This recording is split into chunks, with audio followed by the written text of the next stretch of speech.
হায় রে ভাই, প্রবাস জীবন ভাই এত কষ্ট ভাই। তা যদি মানুষ জানতো তাহলে প্রবাস যাইতো না। তারপরও তাদের মুখে হাসি থাকে ভাই।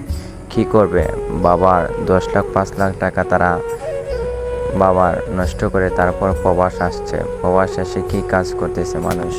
এই যে ভাই আমরা আজকে বাইরে একটু রান্না করতেছে, অনেক গরম ভাই, অনেক গরমের মধ্যে রান্না করতে হয়। তো ভাইয়া আজকে রান্না করতেছে গরুর গোস্ত। তো গরুর গোস্ত রান্না করতে ভাইয়া এখন সব কিছু নাকি দিয়ে দিছে। তো সব কিছু দেওয়ার পর ভাইয়া এখন লাড়া দিতেছিল যে যেন ভালোভাবে সব কিছু মজে যায়। তো ভাইয়া এখন আমার লাল হয়ে গেছে সব কিছু মশলা। তো মশলাটি লাল হওয়ার পরেও তারপর ভাইয়া একটু টেস্ট করে নিল যে সব কিছু ঠিক আছে নাকি।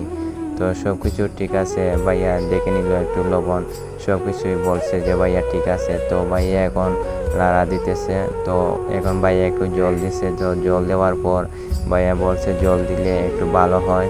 তো জল দিয়ে দিছে। জল দেওয়ার পর আবার অনেকক্ষণ ভাইয়া জাল দিয়ে দিচ্ছে যাতে ভালো করে সব কিছু ঠিকঠাক থাকে, যাতে জন হয়। তারপর অনেক কষ্ট, রোদের মধ্যে অনেক গরমের মধ্যে রান্না করতে হয়। তো ভাইয়া এখন দিয়ে দিছে গোস্ত, দিয়ে দিছে গোস্ত দেওয়ার পর এখন ভাইয়া পানি দেয়নি এখনও। তো ভাইয়া এখন চলে গেছে একটু। তো আমি একটু ভিডিও করতেছিলাম।